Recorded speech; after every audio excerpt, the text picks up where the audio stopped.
How's it going, guys? It's Friday. That means it's Tumblr Q&A, so I've got a lot of weird-ass questions to go through, and so I definitely appreciate all of them. Some of them are really weird, and I'm not even going to answer them because they're just so freaking weird. But anyways, let's answer some of those up. First question here from Anonymous. What about having a cheat day? I really want a day to eat like crap, but do you think it's damaging? So having a cheat day where you just eat complete crap the entire day, yeah, that's going to be damaging. So if you come from a history of being addicted to a lot of junk food, something that I definitely was, and you're moving towards eating a plant-based healthy diet, is what I'd recommend is to moderate the amount of junk food that you eat. So instead of like having an entire day where you just binge out, just eating like complete crap, is to allow yourself to have it every once in a while. Maybe once or twice a week, it's like, all right, I'm gonna have something that obviously I know is not necessarily good for me, but I'm just gonna allow myself to have it in order to indulge in that craving a little bit. And that can kind of be nice, just kind of wean yourself off of eating unhealthy foods. Like for myself, I allow myself to have like a vegan pizza maybe once every 1 or 2 months. And for me, that just kind of works because it's something that I used to be massively addicted to, just like eating a standard style like pizza with cheese on it.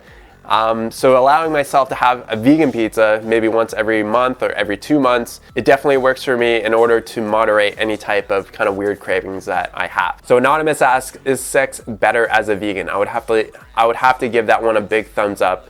I think when you're moving towards eating a healthier plant-based diet, it can definitely make sex, I wouldn't say it's like amazing, like amazingly better, but it's definitely much nicer to be having sex with someone who actually shares in the values and the passions that you have in your life. And also there's some of the more tangible benefits where it's like, typically what I found is like girls who are eating a standard American diet, they don't necessarily smell the best, and that can mean just, you know, the odor from their skin, or it could be in other regions of their body, doesn't necessarily smell the best. And it's just better being with someone who's healthy. They have more energy, and I would definitely give that a big thumbs up. So Anonymous asks, what's it like dating Mariah Carey? Now this is one of the funniest questions I've ever gotten. I would have to characterize my relationship with Mariah like this. I'm too hot, I'm too cold, I'm hungry, I'm bloated right now, and that's pretty much it. No, but seriously, it's actually kind of funny because we'll be out in like public together, and people will be like, oh my god, like you look just like Mariah Carey. And I'll just be like, I'm like, what the hell? Am I dating a celebrity here? Because people don't come up to me and they're like, oh, you know what?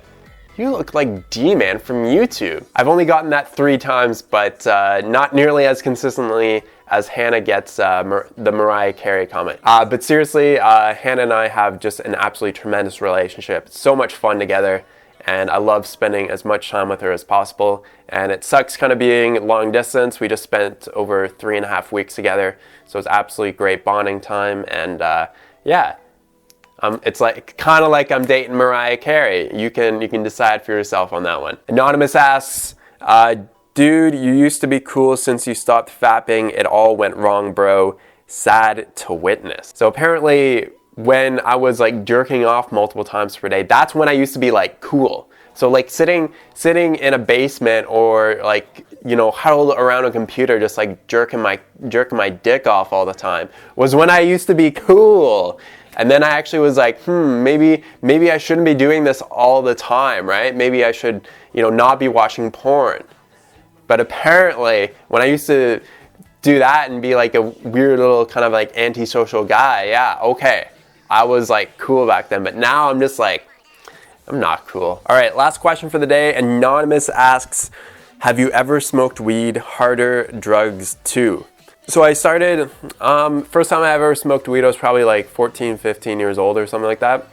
It was just, it's never something I've ever really been like addicted to or anything like that. It's hard to be addicted to marijuana. It's not, like for me, it's not something that's like physically addictive. Maybe you think you have an addiction to it, but it's just more of probably a habit that you have. But I don't really see it as like a big threat or anything like that. I'm actually gonna do a video talking about the prohibition around marijuana and how I think it's ridiculous. Yeah, like, I mean, it's something that I've smoked in the past. It's not something that I really do much anymore.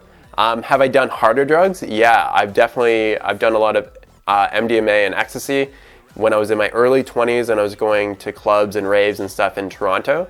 So it would typically be a bit of a crazy night. So you'd start off like drinking, and then you'd go to the club, you'd do MDMA, ecstasy, and then you'd smoke weed after you get back from the club. So at maybe like 4 or 5 o'clock in the morning, in order to like bring yourself down from the high from the ecstasy, right?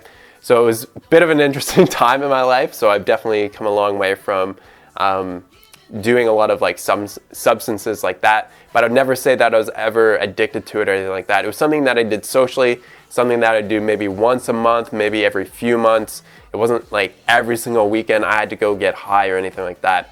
But yeah, so I've definitely had an experience with doing drugs, but it's never been something that's really negatively affected my life. It was just, it was a lot of good times, but not necessarily the best for your health. If you've ever been on MDMA or ecstasy, it's incredibly dehydrating to the body, and it's a very, very interesting drug, but it makes you feel really good. It makes you feel connected to life, actually. It makes you feel a lot of love, which is very interesting.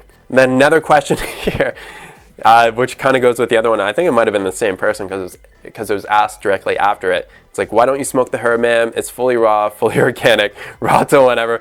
Why is the herb bad, brother? Why hate on the herb? I have no hate for the herb at all. Actually, I think it's something that's positive to society if it was actually legal. So I think the prohibition around marijuana is quite silly. I think I'm going to do a video on that next week talking about that, because I watched a great documentary on it called Culture High. And definitely, I definitely think it's something that should be legal, because it's really not a dangerous drug at all. I don't even think it's a gateway drug, really. I mean, alcohol is far worse as a drug compared to marijuana. But that's a topic for another video. Awesome. Thanks so much for watching, guys.